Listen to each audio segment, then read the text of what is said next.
रामधारी सिंह उच्च गद्य अभ्यास प्रतिलेखन संख्या 40, 41, 42, 43 शुरू होती है। स्टार्ट। अध्यक्ष महोदय, मैं कहना चाहता हूं कि हर आदमी को यह अधिकार है कि जिसको वह चाहे डाक द्वारा मत भेज सके। ऐसा तो नहीं है कि सभी मत किसी एक अधिकारी के सामने ही इकट्ठा करके भेजे जाते हैं। जहां तक इस बिल का संबंध है वह ठीक है, वह प्रारंभ में ही आना चाहिए था और मैं इसका समर्थन करता हूं। मैं इस सदन के माननीय सदस्यों से भी निवेदन करता हूं कि इस बिल को पास कर दिया जाए। खेती में उन्नति न होने का कारण क्या है? उसका एक कारण यह है कि खेती से संबंधित जितने विभाग हैं उनमें आपस में समन्वय नहीं है। खेती के लिए अच्छी खाद की आवश्यकता है, पानी की आवश्यकता है, औजारों की आवश्यकता है और धन की आवश्यकता है। इन सारी चीज़ों के लिए अलग अलग विभाग है। मालूम ऐसा पड़ता है कि उनका आपस में कोई संबंध नहीं है। वे आपस में मिलकर कोई योजना नहीं बनाते जिससे खेती की आवश्यकताएं पूरी होती। इसीलिए जब तक उनमें आपस में तालमेल नहीं होगा तब तक खेती की उन्नति नहीं हो सकती है। दूसरा कारण यह है कि योजना की बिल्कुल कमी है। इसके अलावा कृषि कॉलेजों से निकले हुए जो स्नातक होते हैं, जो खेती की बातों को जानते हैं, उनमें से एक भी आदमी खेती करने के लिए तैयार नहीं है। सभी प्रोफेसर बनने के लिए तैयार है, खेती के लिए कोई भी तैयार नहीं है। एक बात मैं माननीय मंत्री जी से विशेष रूप से कहना चाहता हूँ, अधिक उपज न होने का एक कारण यह है कि जो खेत में काम करते हैं वे उसके मालिक नहीं है। खेत किसी और का है और काम कोई और कर रहा है। इसीलिए मेरा कहना यह है कि किसानों में जब तक यह भावना पैदा नहीं होगी कि यह मेरी भूमि है तब तक अधिक उपज नहीं हो सकती। इसके लिए आप जब तक भूमि सुधार नहीं करेंगे तब तक कोई बात बनने वाली नहीं है। दुर्भाग्य से इस देश में खेती करने वाले बहुत कम लोग ही भूमि के स्वामी हैं। पैराग्राफ। खेती की उन्नति के मूल आधार है पानी, खाद, बीज, धन, उपज का उचित दाम और भूमि सुधार। इन सब की ओर कृषि मंत्रालय का ध्यान नहीं है। सरकार को प्रत्येक खेत को पानी और हर आदमी को काम देना सुनिश्चित करना चाहिए। अध्यक्ष महोदय, सरकार चाहती है कि अन्न के मामले में देश आत्मनिर्भर बने, तो मेरा सुझाव है कि जिन जगहों पर काफ़ी संख्या में ट्रैक्टर से काम लिया जा रहा है, आपको कोई कारखाना खोलना चाहिए और सस्ती कीमत पर उनकी मरम्मत की व्यवस्था करनी चाहिए। पैराग्राफ। आप बाहर से ट्रैक्टर मंगा रहे हैं। मैं समझता हूं कि यह सारा रुपया व्यर्थ व्यय किया जा रहा है। मेरा सुझाव है कि इस देश में ही ट्रैक्टर बनाया जाए। बाहर से खेती के सामान जो आ रहे हैं कारखाने से होकर ही आ रहे हैं। इनको जहां भेजना हो वहां सीधा भेजा जा सकता है, किंतु हो यह रहा है कि पंजाब सरकार द्वारा इनको सारे देश में वितरित किया जाता है। चूँकि इनको पहले पंजाब भेजा जाता है और फिर सारे देश में भेजा जाता है, इसीलिए खर्चा ज़्यादा लगता है। खर्चा कम करने के लिए, लागत कीमत कम करने के लिए यह आवश्यक है कि इनको सीधे भेजा जाए। मैं समझता हूं कि इसमें कोई औचित्य की बात नहीं है। इस पर भी आपको विचार करना चाहिए। पैराग्राफ। आपको किसानों की सहायता करनी चाहिए, उनकी हिम्मत आप ना तोड़े। हमें चाहिए कि उनको हम सस्ते दामों पर खाद दे, बिजली दे, बीज दे और पानी भी दे। लेकिन ऐसा ना करके हम देख रहे हैं कि हर चीज़ के दाम बढ़ाए जा रहे हैं। नलकूप पर आप कर लगा रहे हैं, उनको बिजली नहीं मिल रही है। इस ओर आपका ध्यान जाना चाहिए। वास्तव में आप कृषि की उन्नति चाहते हैं तो सिंचाई और बिजली का काफ़ी इंतजाम होना चाहिए। जब तक सिंचाई और बिजली का इंतजाम नहीं होगा तब तक खेती की उन्नति नहीं हो सकती। अब तक सिंचाई और बिजली तो एक मंत्री के हाथ में है, लेकिन कृषि दूसरे मंत्री के हाथ में है। ऐसा नहीं होना चाहिए।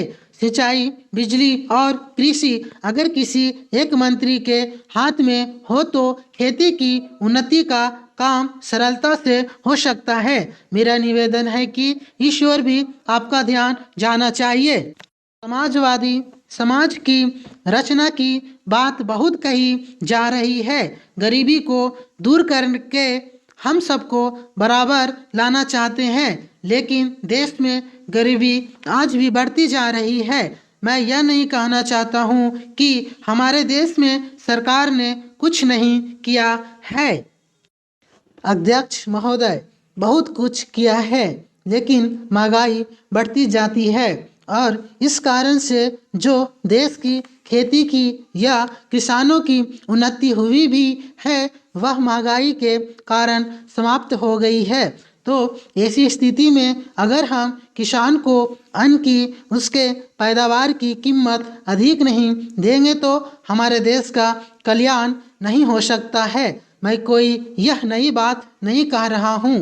पहले अमेरिका में यही किया गया जब वहाँ पर खाद्यान्न समस्या के कारण लोग परेशान थे। हमारे यहाँ भी उसी से कल्याण होगा। हम देख रहे हैं कि सरकार के प्रयत्नों के परिणाम भी अच्छे निकलने लगे हैं, लेकिन दुख इस बात का है कि इस वर्ष सर्दी के मौसम में वर्षा नहीं हुई। फलस्वरूप इस वर्ष जो पैदावार है वह उतनी नहीं है। इसका कारण वर्षा का न होना है। कुछ लोग कहते हैं कि इस वर्ष भी जो पैदावार है पिछले वर्ष की पैदावार के बराबर हो जाएगी, लेकिन अगर वर्षा हो जाती है तो निश्चय ही हमारी स्थिति बहुत अच्छी हो जाती है। पैराग्राफ, मैं देखता हूँ कि इस वर्ष गल्ले की कोई कमी नहीं है, इसीलिए मैं समझता हूँ कि गल्ले को एक जगह से दूसरी जगह ले जाने में जो रोक लगाई गई है उसको हटा लेना चाहिए। अभी हमारे राज्य में बड़ा अकाल पड़ा हुआ है, लेकिन वहाँ पर गल्ला भेजने की कुछ व्यवस्था की गई है और लोगों को गल्ला मिल रहा है।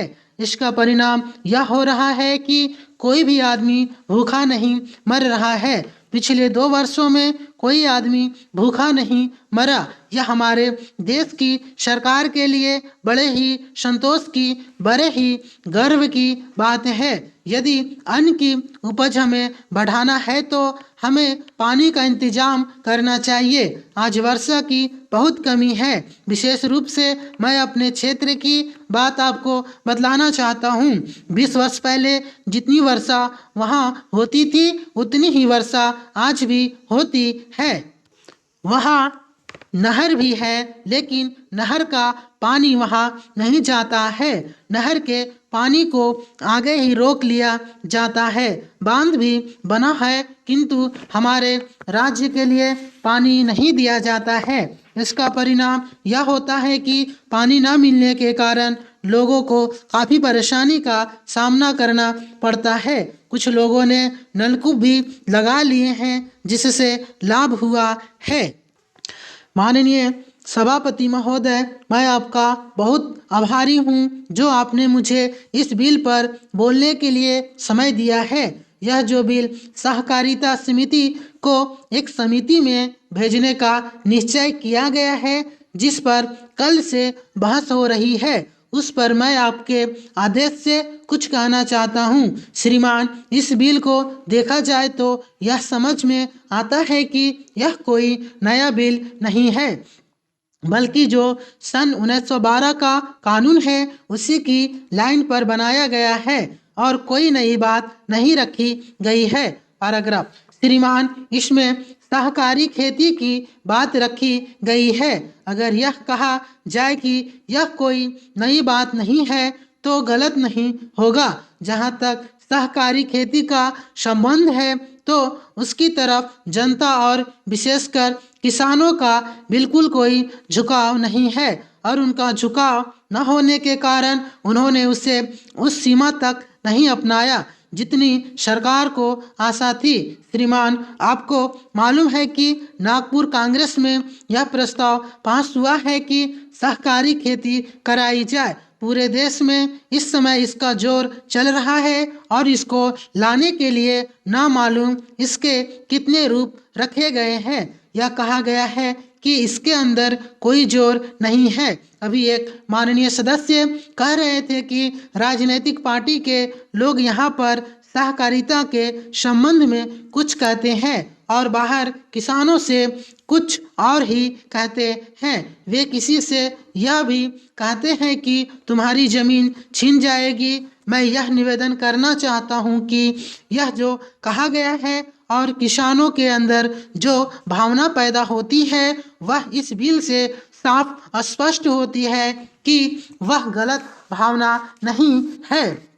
मैं यह जानता हूं कि जब किसान पार्टी का जोर बढ़ा और किसानों की आवाज़ ऊंची हुई तो सरकार ने और हमारे नेताओं ने यह कहना शुरू कर दिया कि हम सहकारी खेती को किसानों के ऊपर लादना नहीं चाहते, बल्कि यह तो किसानों की इच्छा पर है। लेकिन इसके साथ ही साथ एक बात मैं पहले भी निवेदन कर चुका हूं और फिर भी निवेदन करना चाहता हूं कि नेताओं का अपना विचार होना चाहिए। किसी सभा में जब यह कहा गया कि यह जो सहकारी खेती शुरू की गई है यह तो अंत में सामूहिक खेती की तरफ ले जाएगी।